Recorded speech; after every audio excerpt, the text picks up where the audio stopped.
All right, hello, ladies and gentlemen. I think the long review was a bit too waffly because I was getting distracted by the cats. I'm going to do the short review, and this is what you have to enjoy. If you want to look at the full one, you can go. You can just check my Twitch channel. Maybe I'll upload it anyway on YouTube. Who cares? There'll be games where I'll be waffly and all over the place. Nevertheless, we begin with the draft as always. Here, Trash first pick was a bit strange. CoreJJ, Trash was whatever. Solo Cuban ratio is high, but I don't care. I think Trash CoreJJ was not that great. Senna lock in. I think Senna is by far the best AD carry. I've said it multiple times. You know it. Traded for Aphelios, which is okay-ish, but I think Senna is definitely up there. Tam Coco ban, Ornn ban, good against Impact. Set ban on blue side, which is okay because it's used as a counter. This just shows that they wanted to pick GP very early. I think Set can be picked into GP and maybe you can do something. Tam ban because the Tam prio in NA is very high. Tam is seemingly decent with Senna and also Aphelios, so remove that and you get it out of the way. Here, jungle prio is very strange. Elise Gragas are very, very strong. Putting Shurnfire on Lee Sin, I disagree with this. I don't like this. You don't put junglers that aren't supposed to be on your starting roster on Lee Sin. Just never do that.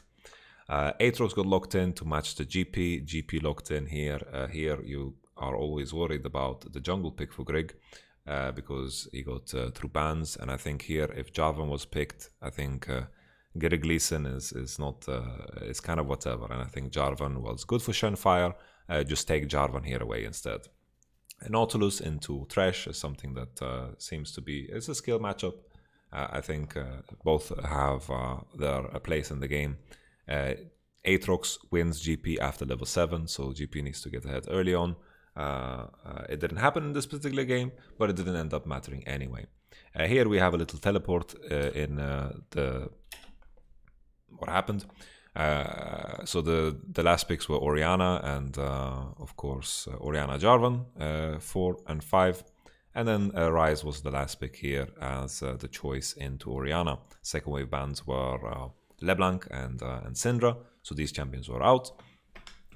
So Ryze was picked, and Ryze is a good pick here. Honestly, it's not some hard counter into Orianna, but it's very good into GP into split, and in split push, Ryze will be very dominant in this game. So if we summarize the draft now based over the picks, Dignitas will be weaker in split, Orianna will lose, GP will lose. Team fight wise, they have a lot of tools to catch the Senna and to commit on her with Jarvan, with GP ult, and then with Orianna Ball and also Aphelios ult with the root.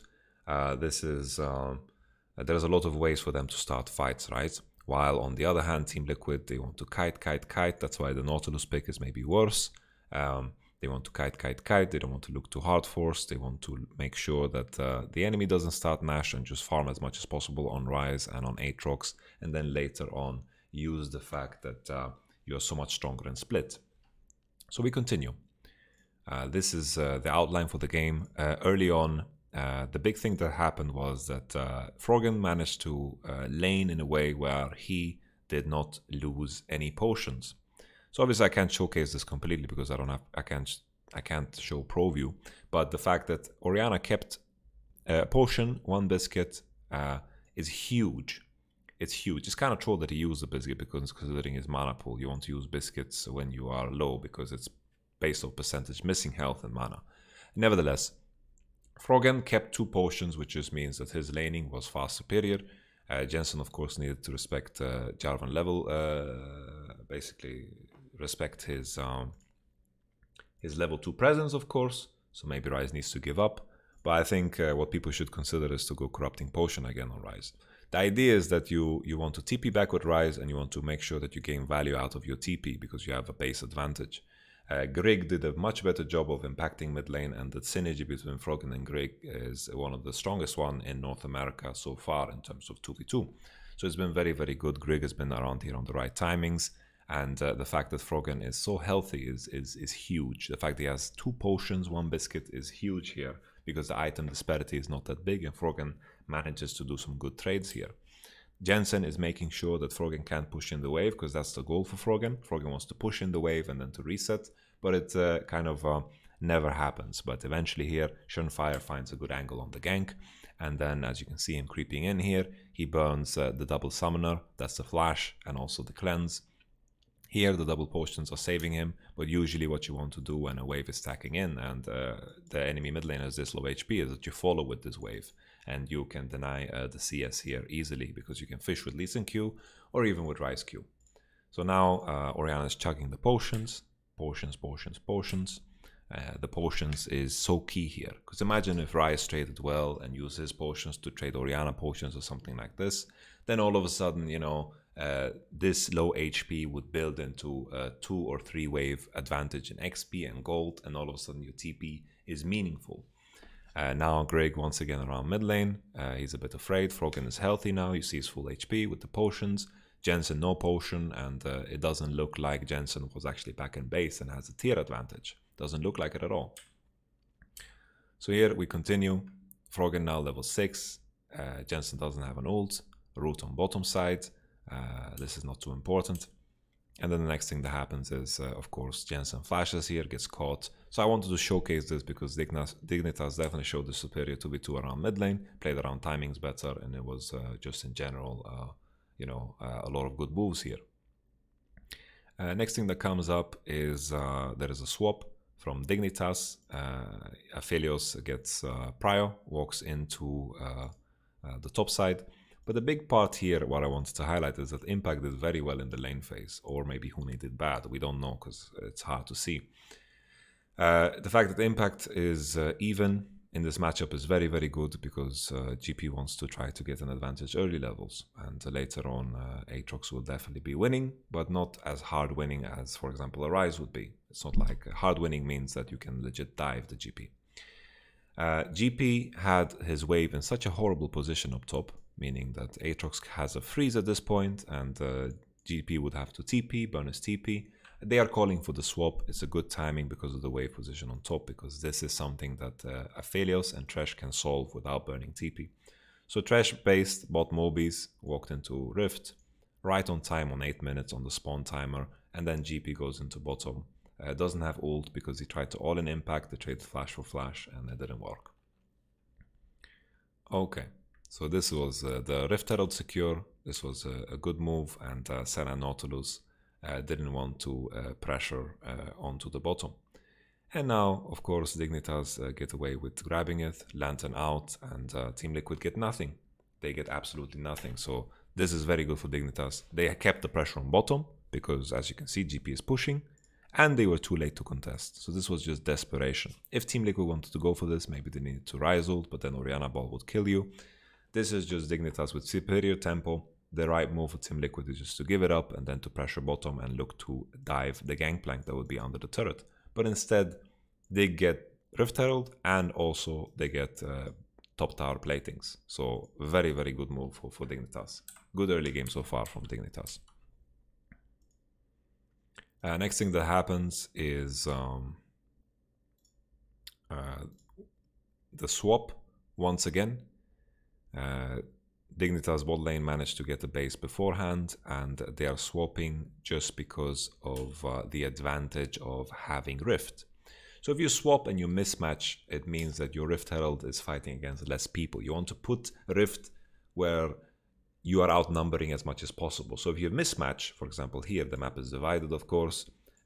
Team Liquid will take top turret and Dignitas will take bottom tower. That's the ideal move here. They got the Prio on top. Senna and Nautilus are still showing. Ideally, Senna and Nautilus need to match the base here and run into bottom, because they could have been in base already from the previous wave and they could have been on their way.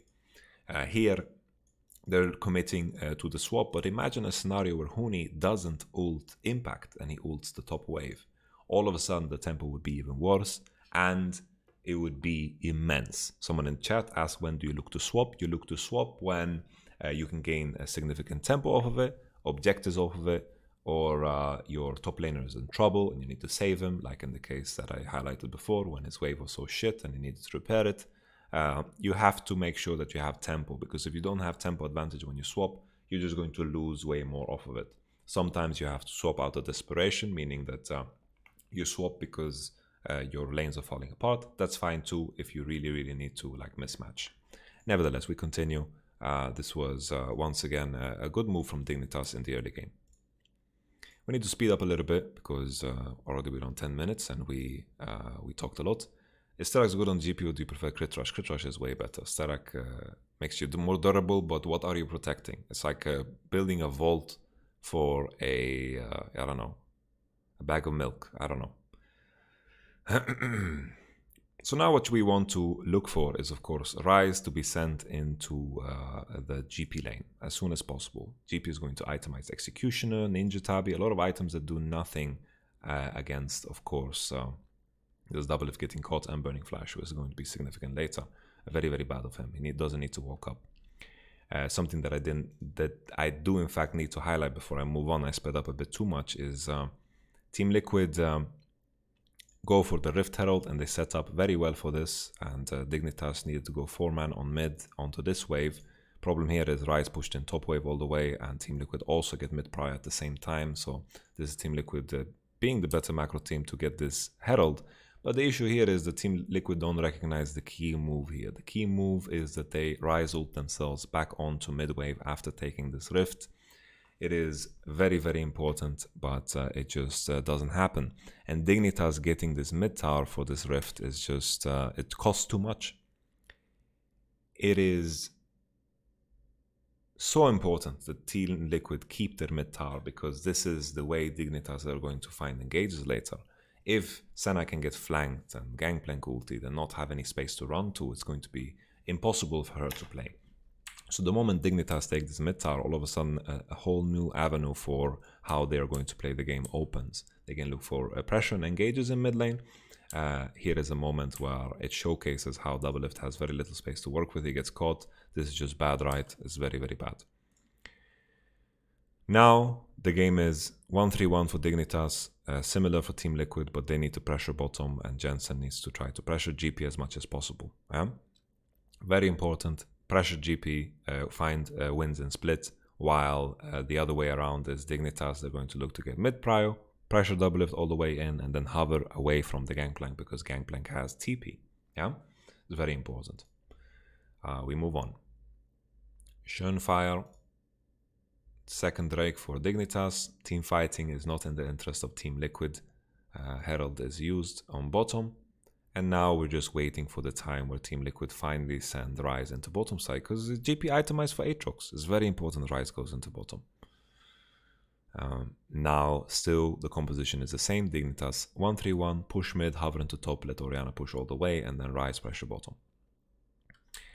Here from before, Doublelift when he died burnt his flash, of course, as we mentioned. Here once again another showcasing of why Team Liquid can't walk up so far. They need to wait until Rise is all the way here before they can actually manage to pressure. But instead, Grig gets a very good ult off. It isn't the end of days, because it does indeed end as a trade 1-for-1. Very strange that Grig is resolved second instead of stopwatch. I think stopwatch is too key. Doublelift dies just at the time where his flash comes up. CoJJ survives with very low HP, and Impact also will get away. So this is another example of why the mid tower is so important, why Team Liquid can never really walk up. Okay, we continue.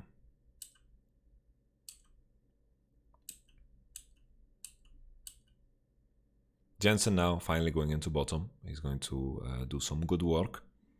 Next Drake is spawning, but Team Liquid, I think the idea here is at this point, Drakes don't matter too much. I think team fighting is dangerous, and it's just a way in for Dignitas, if anything. I think Team Liquid should look to trade as much as possible, look to pressure side as much as possible, and if Dignitas go for Drake and trying to kill Rise, you just start Nash and you deal with it this way. Of course it's difficult because of Rise, GP ultimate, but their decision was to instead look at this cinema. They're trying to find entry, but there's nothing to be done here, right? Dignitas are happy to be grouped, and it is just poor. Team Liquid accomplishing very little here. And Dignitas now, I think Huni could have played his ult a bit more aggressively, because they want to find these fights anyway. Okay, we move on. Rise and Aatrox down on the bottom side. GP TPs. Here the mistake from Dignitas is that they are chasing into an area where it will be very difficult to fight. So here we're painting a line. this space would be very difficult for Dignitas to fight in. They found a good punish, meaning that they push Double Lift and KoJJ into the bottom side river, and that's perfect. You know, they can be very happy about this. Now the move for Dignitas is to use this mid prior that he got and pressure mid tower. And then when Team Liquid are taking this long rotation around, when they rise ult behind, then you take all of this space and then you pressure Nash. But instead, Dignitas are looking to fight. They are too tunnel vision on fighting. They accomplished their goal. Team Liquid cannot pressure in this position. They aren't taking the mid wave. They're not doing anything, right? They are tunnel visioning on fighting. The call is to pressure mid, make sure that Jensen can split push as little as possible. Instead, they are focusing on the fight. Let's roll the clip here. We can roll it. As I said, the space is too big. Jarvan cannot find a good wombo combo. He cannot find a good R, right? And here is a mistake from Impact and Schönfire to fight. But it doesn't matter because the power of this 3-line here is just too good. And then there is no combo to be made. Double Lift is in safety. Jensen is in a very good position. Schönfire gets out finally. But this is a team fight that was definitely winnable for Team Liquid because of the nature of Dignitas chasing into here. If they pushed mid, this would have been tremendous. They would have taken so much space and they would pressure Nashor, and then all of a sudden they have a fight when Team Liquid needs to force into them. And that would have been wonderful. Gangplank, Orianna, Thresh, if you have people running into you, you're very happy, right? You're very happy. Now we continue. This was a big power swing for Team Liquid, and now finally we see this rise in action because look at him one-shot Huni that's coming up very soon. Look at that. Look at that. This is just how deadly it is. He just did 2 combos and he's dead. Monstrous. Monstrous. Tremendous.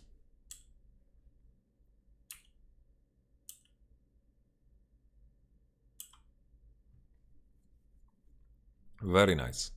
So now the composition is completely in fruition. No TP on Huni because he TP'd on the 5-4 that ended in disaster. Team Liquid committing, Rise ulting away here on Jensen. He's surviving, 3 people in the bot side. Team Liquid are completely winning here.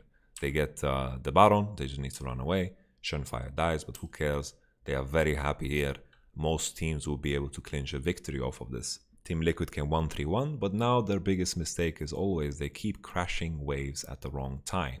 So the goal here for Team Liquid is to push the waves at an equal time. So here, for example, Aatrox wave crashed. Now this wave is crashing. You want to make sure that the creeps land on the turret at the same time everywhere. They're playing 1-3-1.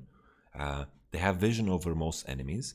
Here, Impact needs to be scared, of course, because Dignitas is hovering into him. But now Rise is pushing. They could have slowed down in mid lane big time. If we look at mid wave already, it's crashing into the turret. There is no danger at all. So now the wave is crashing. Rise is nowhere near to create pressure. They can clear this wave for free. And then now when this wave is cleared, they have time to hover into bot side. And then they can clear the bottom wave as well. You see Froggen is jogging down there and Rise needs to respect because Thresh and Jarvan have time to hover. So this is the biggest mistake for Team Liquid. They need to push the waves that they crash at the same time. It's very important. Very, very important because this is what makes it so easy. So now Orianna cleared bottom while he was hovering, and then once again the wave crashes in mid lane. This is the terrible part of how Team Liquid are executing this point in the game. Very, very bad. And Dignitas are just clearing the waves, because that's the only thing they have to do. And Team Liquid walk away with 1 outer turret in mid lane, and that's just not enough to in this position. I think they could have gotten away with maybe an inhibitor turret or even more. Game remains the same. Team Liquid just want to split. And now we will have a moment where Elder will spawn, and Team Liquid, I think the right decision is to almost ignore Elder because they don't want to fight on it. Sure, if Jensen is feeling very, very strong and very good, he can 1v9 a team fight, but that requires intense mechanical control. Here, I think the play is to just start Nashor when enemy goes for Elder for Team Liquid, because I don't think Elder changes the game at all. Elder is OP in some cases, but Rise will still win split. So here, Rise is pushing Nexus on bottom. They have a Crab. Aatrox took it before. This is very good for Team Liquid. They're pressuring bottom. Huni cannot do anything. This is, you know, a very good position for Team Liquid. This is very, very desperate. KoJJ begins to walk in as we're approaching the line of Baron dying. KoJJ gets caught, but it's fine because Nash is reset and it's not the end of days. GP ult gets used, and the attempt of killing anything else is good because like Baron was reset, and I think Team Liquid potentially a Schönfire, and Aatrox didn't need to commit as hard as he did. Inhib for KoJJ, completely fine. Now, still, I think Team Liquid should just play for, I don't know why Doublelift took blue away from Jensen, maybe he's tilted. They should just still play for Baron. They are putting themselves in a group situation. If Team Liquid are pressuring here and Rise is still here and they're taking Nash, it's better. Nash is much stronger than in the Elder Drake in this game. Elder is super OP when both compositions want to team fight, but if one wants to split, then I think Baron is just better. Baron is just better. Imagine if Rise had Elder Dragon. He's still going to one-shot GP regardless. It's not going to change.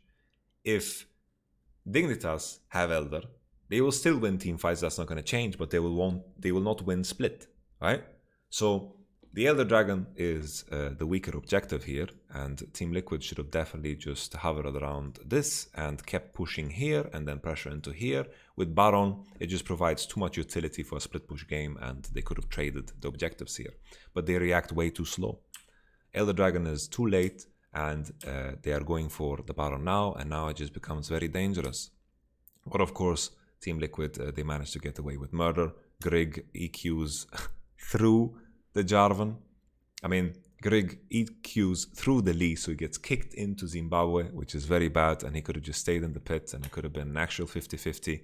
Or, you know, Dignitas could have just hit Schönfire here, just hits him because no one is in the pit to do damage.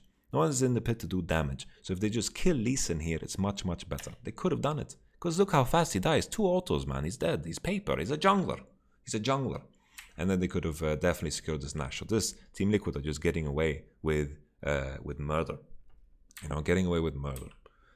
So here, Team Liquid, final thing that will happen is that they have a game-winning situation.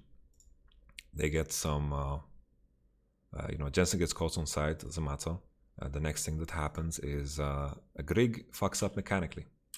So here, this is a very good route here for Johnson. And then Grig needs to flash EQ instantly. And then they will one-shot Senna, and then it will be better. But Senna survives, she gets to keep damaging, and Froggen had to commit very far in order to get in there. And also Froggen was, you know, saving his summoner for late game.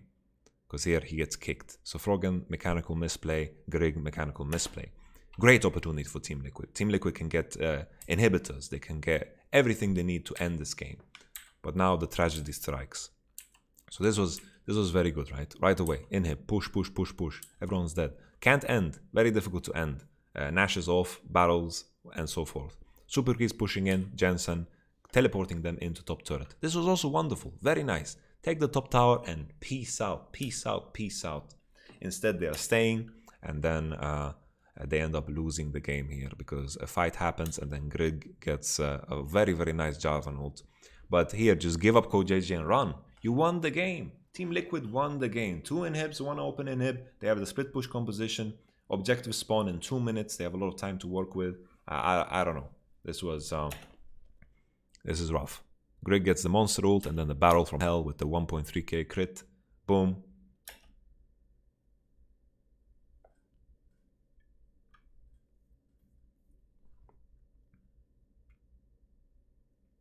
And then everyone from Team Liquid die here. And that's game. That's game. And then of course the ending. There's a clip of my reaction. This was my reaction when I saw it for the first time. American-born, MSI finalist 2 times, multiple wins on different teams. Doublelift is coming in. He's coming in. He's sniping in. He's auto-attacking. He's going in. Root lands. Boom. Pow.